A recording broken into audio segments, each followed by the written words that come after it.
ഇന്ത്യക്ക് നേരെ ഉണ്ടായിരിക്കുന്ന എന്തെങ്കിലും ഒരു പ്രകോപനം കാണിച്ചുകൊണ്ട് പാകിസ്ഥാൻ്റെ ഭാഗത്തേക്ക് ഒരു സേനാ നീക്കം നടത്തിയാൽ വലിയ പ്രശ്നമാകും. അമേരിക്കയ്ക്ക് അത് ഫേസ് ചെയ്യാനുള്ള ഒരു കെൽപ്പും ഉണ്ടാവില്ല. അതുകൊണ്ട് അമേരിക്ക അവിടെ യുദ്ധം നീക്കാനുള്ള സാധ്യത. അതേസമയം തന്നെ ചൈന തായ്വാന് നേരെയും ഒരു സൈനിക നീക്കം നടത്തിയാൽ ഇപ്പോൾ ഉണ്ടായിരിക്കുന്ന ഇറാൻ യുദ്ധം എന്ന് പറയുന്നത് സ്വിച്ച് ഇട്ട പോലെ നിൽക്കും. കാരണം അമേരിക്കയ്ക്ക് ഈ രണ്ട് കാര്യങ്ങൾ കൂടി സഹിക്കാൻ കഴിവുണ്ടായിരിക്കില്ല, ഇല്ലെങ്കിൽ അവരുടെ സൈനിക കേന്ദ്രങ്ങൾക്ക് ഇതിനെ കൂടി നേരിടാനുള്ള കേപ്പബിലിറ്റി ഉണ്ടായിരിക്കില്ല എന്നുള്ളതാണ്. പക്ഷേ ഈ യുദ്ധം നീണ്ടുപോയാൽ എന്തായിരിക്കും അവസ്ഥ?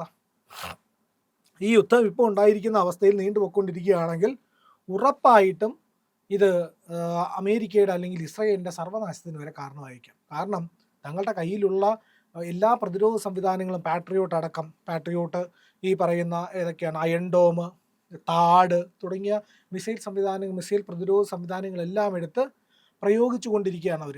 പക്ഷേ അതിന് വലിയ ചിലവുമുണ്ട്. ചിലവ് മാത്രവുമല്ല, ഇതൊക്കെ തീർന്നു പോകാനും സാധ്യതയുണ്ട്. എത്ര മിസൈലിനെ പ്രതിരോധിക്കാൻ കഴിയും? 2000-ഓ 3000-ഓ മിസൈലുകൾ ഒരേ സമയം ഇറാൻ തൊടുക്കുകയോ ചെയ്താൽ, അല്ലെങ്കിൽ ICBM ഇൻ്റർ കോണ്ടിനെൻ്റൽ ബാലിസ്റ്റിക് മിസൈലുകൾ ഇറാൻ ഇസ്രായേലിന് നേരെ അടിക്കുകയാണെങ്കിൽ എന്ത് ചെയ്യും? വലിയ പ്രതിസന്ധി ഉണ്ടാക്കും. അവർക്ക് തടുക്കാൻ കഴിയില്ല അതിനെ. കാരണം സാധാരണ മിസൈലുകളുടെ പ്രൊജക്റ്റൈൽ എന്ന് പറഞ്ഞു കഴിഞ്ഞാൽ ഒരു അർദ്ധവൃത്താകൃതിയിൽ വരയ്ക്കുന്നത് പോലെ, അല്ലെങ്കിൽ ദീർഘമായ ഒരു ദീർഘവൃത്തത്തിൻ്റെ പകുതി എടുത്തതുപോലെയാണ് അതിരിക്കുന്നത്.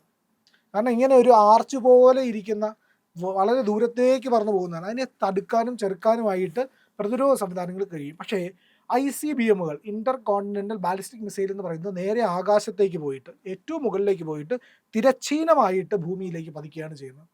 അത് അതീവമായ വേഗത്തിലാണ് വരുന്നത്.